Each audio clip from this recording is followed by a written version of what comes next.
A special thank you to each of our subscribers who make this channel possible. Here's today's story. In a bold statement this morning, former President Donald Trump called on Republicans to take immediate action to prevent a government shutdown ahead of his inauguration on January 20th. Trump emphasized that if a shutdown is to occur, it should happen under President Biden's administration, framing the issue as a responsibility that Democrats must address.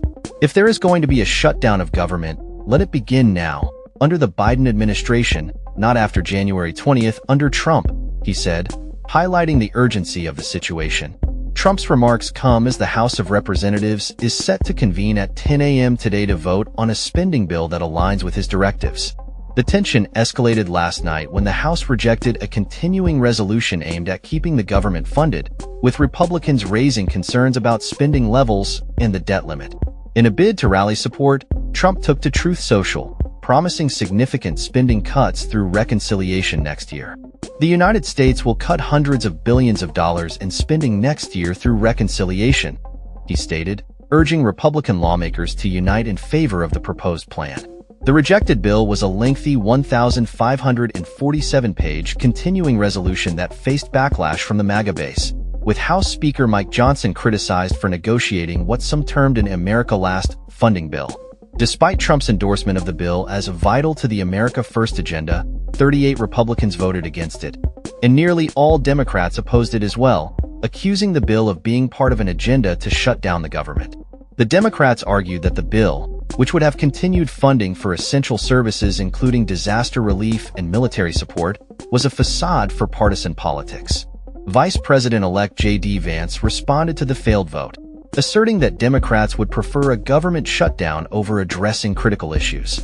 They'd rather shut it down to fight for their global censorship *T, he remarked, referencing the contentious provisions within the rejected CR. The Trump transition team also condemned the Democrats' actions, stating that they voted against government funding and disaster relief, effectively opting for a shutdown. As the deadline looms, the stakes are high for both parties, with essential services at risk of disruption if an agreement is not reached. The current situation is reminiscent of past shutdowns, including those during Trump's presidency, which had significant economic repercussions. With funding set to lapse at midnight on Friday, the pressure mounts on Congress to come to a consensus. Speaker Johnson has promised to find a solution, but with the clock ticking, the path ahead remains uncertain.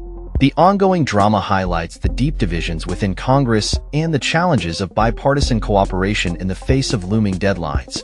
As lawmakers scramble to navigate the complexities of budget approvals, the implications of a government shutdown could reverberate across the nation, affecting millions of Americans who rely on government services. The potential fallout from a shutdown raises critical questions about the future of federal funding and the role of political leadership in crisis management. As this story develops, we will continue to provide updates on the proceedings in the House and the ongoing negotiations between Republicans and Democrats. The political landscape is shifting, and all eyes are on Capitol Hill as the deadline approaches. That's all for this story. We upload videos every day covering many different subjects, so hit that subscribe button to stay informed. Thanks for watching.